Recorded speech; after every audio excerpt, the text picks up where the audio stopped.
மக்களவைத் தேர்தல் வாக்கு எண்ணிக்கை நாளை நடைபெறவிருக்கும் நிலையில் தேர்தல் ஆணையர்கள் இன்று செய்தியாளர்களை சந்திக்க உள்ளனர். நாடே எதிர்நோக்கும் மக்களவைத் தேர்தலுக்கான வாக்கு எண்ணிக்கை நாளை நடைபெறும் நிலையில் அதற்கான முழு ஏற்பாடுகளை தேர்தல் ஆணையம் செய்துள்ளது. மக்களவைத் தேர்தல் வாக்குப்பதிவுடன் ஆந்திரா, ஒடிசா மாநில சட்டமன்ற தேர்தல்களில் பதிவான வாக்குகளை எண்ணும் பணி நாளை காலை 8 மணிக்கு தொடங்குகிறது. தமிழ்நாட்டில் 39 மக்களவைத் தொகுதிகளுக்கான வாக்கு எண்ணிக்கையுடன் விளவங்கோடு சட்டமன்ற தொகுதி இடைத்தேர்தலுக்கான வாக்கு எண்ணிக்கையும் நடைபெறுகிறது. நண்பகலுக்குள் முன்னணி நிலவரம் தெரியவரும் என்று எதிர்பார்க்கப்படுகிறது. வாக்கு எண்ணிக்கையின் போது தமிழ்நாடு முழுவதும் சுமார் 1 லட்சம் காவலர்கள் பாதுகாப்பு பணிகளில் ஈடுபட உள்ளனர். இந்த நிலையில் டெல்லியில் இன்று பிற்பகல் 12:30 மணிக்கு வாக்கு எண்ணிக்கை தொடர்பான செய்தியாளர் சந்திப்பு நடைபெறுவதாக தேர்தல் ஆணையம் அறிவித்துள்ளது. வாக்கு எண்ணிக்கை தொடர்பாக மாவட்ட ஆட்சியர்களை மத்திய அமைச்சர் அமித் ஷா தொலைபேசியில் தொடர்பு கொண்டு மிரட்டியதாக காங்கிரஸ் மூத்த தலைவர் ஜெய்ராம் ரமேஷ் குற்றம் சாட்டியிருக்கும் நிலையில் தலைமை தேர்தல் ஆணையரின் செய்தியாளர் சந்திப்பு பெரிதும் கவனம் ஈர்த்துள்ளது. தபால் வாக்குகளை எண்ணி முடித்த பிறகே இவிஎம் வாக்குகளை எண்ண வேண்டும் என்ற கோரிக்கையை வலியுறுத்தி இந்தியா கூட்டணி கட்சிகள் தேர்தல் ஆணையத்தில் மனு அளித்தனர். வாக்கு எண்ணிக்கை நியாயமாகவும் நேர்மையாகவும் முறையாகவும் நடத்த வலியுறுத்தி தேர்தல் ஆணையத்திடம் முறையிட இந்தியா கூட்டணி கட்சிகள் திட்டமிட்டிருந்தனர். அதன்படி டெல்லியில் தேர்தல் ஆணைய அதிகாரிகளை சந்தித்தனர். பின்னர் செய்தியாளர்களிடம் பேசிய திமுக எம்பி TR பாலு வாக்கு எண்ணிக்கை முறையில் உள்ள நடைமுறைகள் குறித்து விளக்கம் கேட்டதாக தெரிவித்தார். நடைமுறையில் இருக்கிறது எப்படியோ முதல்ல இவிஎம்மில் எடுக்கிறதுக்கு முன்னால் தேர்தல் நடைபெற்ற பொழுது அளிக்கப்பட்ட தபால் வாக்குகளை முதல்ல எண்ணுவோம். எண்ணி அதை அறிவிக்க போகிறதுக்கு முன்னாலேயோ பின்னாலேயோ அதை இந்த அரை மணி நேரம் கழித்து இவிஎம்மை அதை நீங்கள் கவுண்ட் பண்ண ஆரம்பிக்கலாம். ஆனால் இவிஎம் ஃபைனல் இது வரதுக்கு முன்னால் தபால் ஓட்டு எண்ணிக்கையை முதல்ல முடிச்சிடணும் அப்படின்னு கிளீனாக சொல்லிட்டாங்க. இதுதான் கிளாரிஃபிகேஷனை கொடுத்தாச்சு. எல்லா கட்சிகளும் அதுக்கு கடிதம் அவங்க அனுப்பிச்சிருக்காங்க. ஒன்றும் பிரச்சனை கிடையாது. வாக்கு எண்ணிக்கை நாளன்று முறையான விதிமுறைகளை தேர்தல் ஆணையம் பின்பற்ற வேண்டும் என்றும் டி ராஜா வலியுறுத்தினார். தேர்தல் ஆணையம் சுதந்திரமான நேர்மையான அமைப்பாக செயல்பட்டு வாக்கு எண்ணிக்கையும் சுதந்திரமான நேர்மையான ஒன்றாக அமைய வேண்டும் என்பதை இந்தியா கூட்டணியை சார்ந்த கட்சிகள் சார்பில் நாங்கள் வலியுறுத்தி இருக்கிறோம். இந்த சந்திப்பில் காங்கிரஸ் எம்பி அபிஷேக் சிங்வி, CPM பொதுச் செயலாளர் சீதாராம் யெச்சூரி உள்ளிட்டோர் இடம்பெற்றிருந்தனர். தேர்தல் நடைமுறையை சீர்குலைக்க இந்தியா கூட்டணி கட்சிகள் முயற்சிப்பதாக மத்திய அமைச்சர் பியூஷ் கோயல் குற்றம் சாட்டியுள்ளார். இந்தியா கூட்டணி கட்சியினரை தொடர்ந்து பாஜக சார்பில் மத்திய அமைச்சர்கள் நிர்மலா சீதாராமன், பியூஷ் கோயல் உள்ளிட்டோர் தேர்தல் ஆணையத்திற்கு சென்று தலைமை தேர்தல் ஆணையர் மற்றும் பிற அதிகாரிகளை சந்தித்தனர். அப்போது வாக்கு எண்ணிக்கையின் போது நடைபெறக்கூடிய சிறிய விவரங்களை கூட உடனுக்குடன் தெரிவிக்க வேண்டும் என்று பாஜக சார்பில் வலியுறுத்தப்பட்டது. பாதுகாப்பான வாக்கு எண்ணிக்கை நடைபெறுவதை தேர்தல் ஆணையம் உறுதிப்படுத்த வேண்டும் என்றும் பாஜகவினர் வலியுறுத்தியுள்ளனர். சந்திப்பிற்கு பிறகு வெளியே வந்து பேட்டியளித்த பியூஷ் கோயல் நாட்டின் ஜனநாயக அமைப்புகளின் மீது நேரடி தாக்குதல் நடத்த இந்தியா கூட்டணி திட்டமிட்டிருப்பதாக கூறினார். Or the decisions do not favor them, then they start attacking the institution and whatever work has happened. Even in the courts, the media trial is sought to be done, and when the judgment goes in their favor, they will say Satyamev Jayate, that the law of the land has been upheld.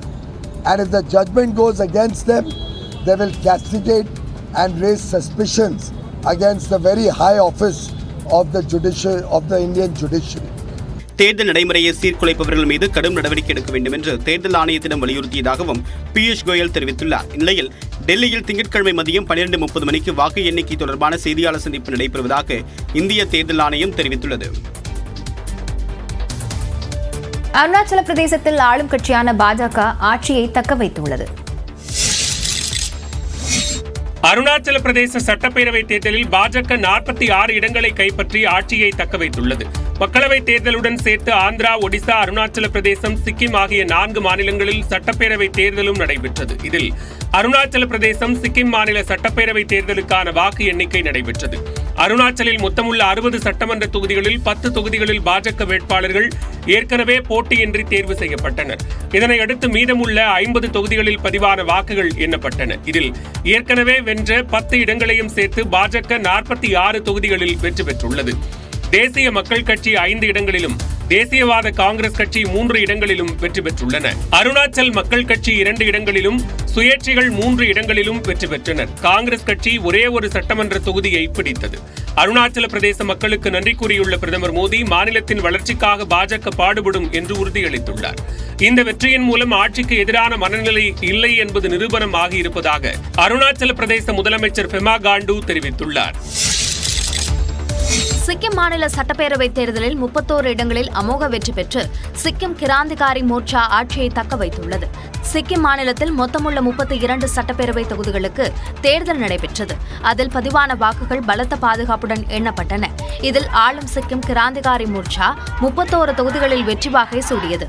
Sikkim ஜனநாயக முன்னணி கட்சி ஒரு தொகுதியை கைப்பற்றியது. பாஜக, காங்கிரஸ் உள்ளிட்ட மற்ற கட்சிகள் ஒரு தொகுதியில் கூட வெற்றி பெறவில்லை. சிக்கிம் மாநிலத்தில் ஆட்சியமைக்க 17 இடங்களில் வெற்றி பெற வேண்டிய நிலையில் ஆளும் சிக்கிம் கிராந்திகாரி மோர்ச்சா 31 இடங்களை கைப்பற்றி வரலாற்று வெற்றியை பதிவு செய்துள்ளது. மேலும் ஆட்சியை தக்க வைத்துள்ளது. இந்த நிலையில் சிக்கிம் முதலமைச்சர் பிரேம் சிங் தவங்கிற்கு பிரதமர் நரேந்திர மோடி வாழ்த்து தெரிவித்துள்ளார். சிக்கிம் வளர்ச்சிக்காக மாநில அரசுடன் இணைந்து பயணிக்க விரும்புவதாகவும் மோடி தனது எக்ஸ் பக்கத்தில் பதிவிட்டுள்ளார். இதனிடையே சிக்கிம் தலைநகர் கேங்டாக்கில் உள்ள பல்ஜோர் மைதானத்தில் சிக்கிம் கிராந்திகாரி மோர்ச்சா தொண்டர்கள் கொண்டாட்டத்தில் ஈடுபட்டனர்.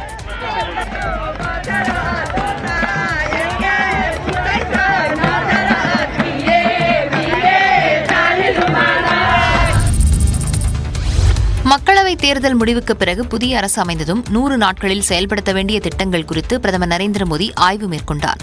மக்களவைத் தேர்தல் நடைபெற்றுக் கொண்டிருக்கும் போதே ஆட்சி அமைந்தால் முதல் 100 நாளில் செயல்படுத்த வேண்டிய திட்டங்களை வகுக்குமாறு மத்திய அமைச்சர்களுக்கும் அதிகாரிகளுக்கும் பிரதமர் ஏற்கனவே உத்தரவிட்டிருந்தார். நாளை வாக்கு எண்ணிக்கை நடைபெறவுள்ள நிலையில் டெல்லியில் மூத்த அதிகாரிகளுடன் 100 நாள் செயல் திட்டம் பற்றி பிரதமர் மோடி ஆலோசனை நடத்தினார். அப்போது பாஜக தலைமையில் புதிய அரசு அமைந்தவுடன் அடுத்த 100 நாட்களில் செயல்படுத்த வேண்டிய திட்டங்களின் விவரங்கள் பற்றி பிரதமர் மோடி ஆலோசனை செய்தார். செயலாளர்கள் தலைமையில் சுமார் 10 குழுக்களை அமைத்து இத்திட்டங்களை விரைந்து செயல்படுத்தவும், இத்திட்டப் பணிகளை ஜூலை 1ஆம் தேதி முதல் நடைமுறைப்படுத்தவும் திட்டமிட்டுள்ளதாக கூறப்படுகிறது. தொடர்ந்து அசாம், மிசோரம், மணிப்பூர் உள்ளிட்ட மாநிலங்களில் புயல் பாதிப்பு மற்றும் மீட்புப் பணிகள் குறித்து பிரதமர் மோடி ஆலோசனை நடத்தினார். அப்போது பாதிக்கப்பட்ட மாநிலங்களுக்கு தேவையான உதவிகளை அரசு தொடர்ந்து வழங்கும் என்று பிரதமர் உறுதியளித்தார். மேலும் டெல்லி உள்ளிட்ட வடமாநிலங்களில் வெப்ப அலை வீசும் நிலையில் மேற்கொள்ளப்பட வேண்டிய நடவடிக்கைகள் பற்றியும் பிரதமர் ஆலோசனை நடத்தினார். சென்னையை அடுத்த பரனூர் உள்ளிட்ட 36 சுங்கச்சாவடிகளில் கட்டணம் உயர்த்தப்பட்டுள்ளது. தமிழ்நாட்டில் உள்ள 36 சுங்கச்சாவடிகளில் நள்ளிரவு முதல் கட்டண உயர்வு அமலுக்கு வந்தது. சென்னையை அடுத்த பரனூர் மற்றும் ஆத்தூர் ஆகிய சுங்கச்சாவடிகளிலும் கட்டணம் உயர்த்தப்பட்டுள்ளது. பரனூர் சுங்கச்சாவடியில் கார், ஜீப், வேன் மற்றும் 3 சக்கர வாகனங்கள் ஒருமுறை பயணம் செய்ய 70 ரூபாயும், ஒரே நாளில் சென்று திரும்ப 110 ரூபாயும், மாதாந்திர கட்டணமாக 2395 ரூபாயுமாக கட்டணம் நிர்ணயிக்கப்பட்டுள்ளது. இதேபோல் இலகுரக சரக்கு வாகனங்கள், சிற்றுந்துகளுக்கு ஒருமுறை பயணம் செய்ய 115 ரூபாயும், ஒரே நாளில் சென்று திரும்ப 175 ரூபாயும் நிர்ணயிக்கப்பட்டுள்ளது. பேருந்து, சரக்கு வாகனங்கள் ஒருமுறை பயணம் செய்ய 245 ரூபாயும், ஒரே நாளில் சென்று திரும்ப 365 ரூபாயும் கட்டணம் நிர்ணயிக்கப்பட்டுள்ளது. 3 அச்சுகள் கொண்ட வர்த்தக வாகனங்கள் ஒருமுறை பயணம் செய்ய 265 ரூபாயும், ஒரே நாளில் சென்று திரும்ப 400 ரூபாயும் கட்டணம் நிர்ணயிக்கப்பட்டுள்ளது. 4 சக்கர மற்றும் 6 சக்கர சரக்கு வாகனங்கள் ஒருமுறை பயணம் செய்ய 380 ரூபாயும், ஒரே நாளில் சென்று திரும்ப 570 ரூபாயும் கட்டணம் நிர்ணயிக்கப்பட்டுள்ளது. மக்களவைத் தேர்தலை ஒட்டி சுங்கச்சாவடி கட்டண உயர்வு 2 மாதங்களாக நிறுத்தி வைக்கப்பட்டிருந்தது குறிப்பிடத்தக்கது. திருப்பத்தூர் மாவட்டத்தில் பகலில் வெயில் கொளுத்திய நிலையில் நேற்று இரவு வாணியம்பாடி மற்றும் அதன் சுற்றுவட்டார பகுதிகளில் கனமழை பெய்தது.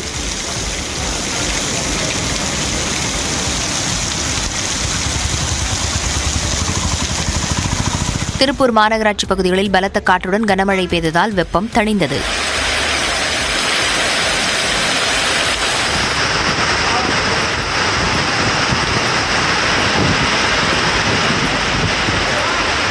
கரூர் மாநகர பகுதிகள் மற்றும் மாயனூர், கிருஷ்ணராயபுரம், லாலாப்பேட்டை, குளித்தலை உள்ளிட்ட மாவட்டத்தின் பெரும்பாலான இடங்களில் மழை பெய்ததால் வெப்பம் தணிந்தது.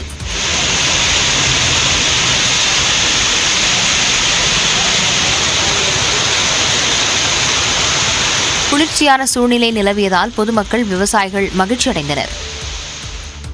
முன்னாள் முதல்வர் கருணாநிதியின் 101வது பிறந்தநாளையொட்டி முரசொலி அலுவலகத்தில் மரியாதை செலுத்துவதற்காக முதலமைச்சர் மு க ஸ்டாலின் சென்றிருக்கிறார். அந்த நேரடி காட்சிகளை பார்த்து வருகிறோம்.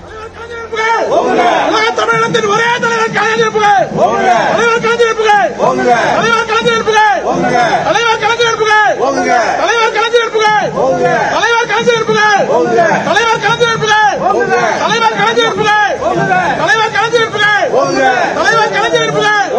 தலைவர் கலைஞர் புகழ்! தலைவர் கலைஞர் புகழ்! தலைவர் கலைஞர் புகழ்! தலைவர் கலைஞர் புகழ்! முன்னாள் முதல்வர் கருணாநிதியின் 101வது பிறந்தநாளையொட்டி சென்னை மெரினாவில் அவருக்கு கருணாநிதியின் நினைவிடத்தில் மரியாதை செலுத்திவிட்டு பின்னர் கோபாலபுரம் சென்ற முதலமைச்சர் தற்போது முரசொலி அலுவலகத்தில் இருக்கக்கூடிய கருணாநிதியின் சிலைக்கு மலர் தூவி மரியாதை செலுத்தியிருக்கிறார். உடன் அமைச்சர்களும் இருக்கிறார்கள்.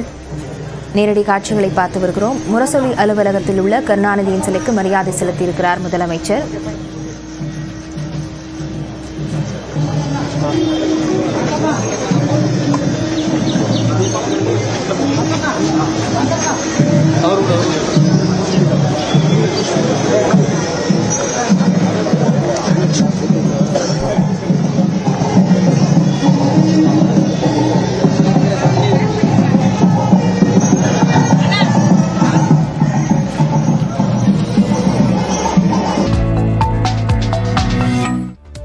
மக்களவைத் தேர்தலுக்கு பிந்தைய கருத்து கணிப்புகளை மீறி இந்தியா கூட்டணி வெற்றி பெறும் என ராகுல் காந்தி கூறியுள்ளார்.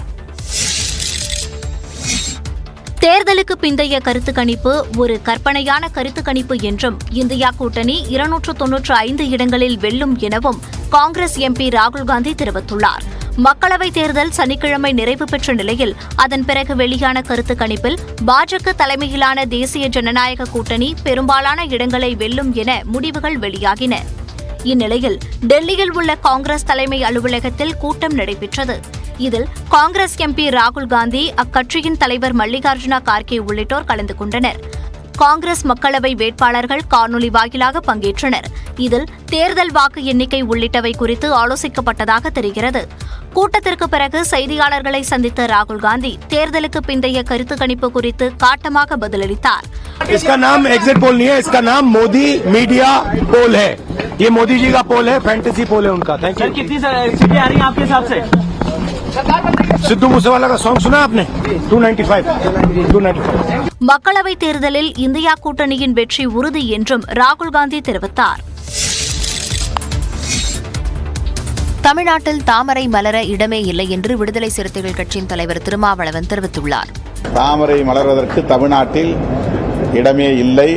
40க்கு 40 திராவிட முன்னேற்றக் கழகத்தின் தலைமையிலான கூட்டணி வெற்றி பெறும். தமிழ்நாட்டில் இந்தியா கூட்டணிக்கு வெற்றி உறுதி என்றும் தேசிய அளவிலும் இதுவே எதிரொலிக்கும் என்றும் மதிமுக முதன்மை செயலாளர் துரை வைகோ தெரிவித்துள்ளார். தமிழ்நாடு பொறுத்தவரைக்கும் கிட்டத்தட்ட 39 இடங்கள்ல 100 விழுக்காடு 35 இடங்களையும் நம்முடைய இந்தியா கூட்டணி தான் வெற்றி பெறுங்கிற நம்பிக்கை எங்களுக்கு இருக்கு.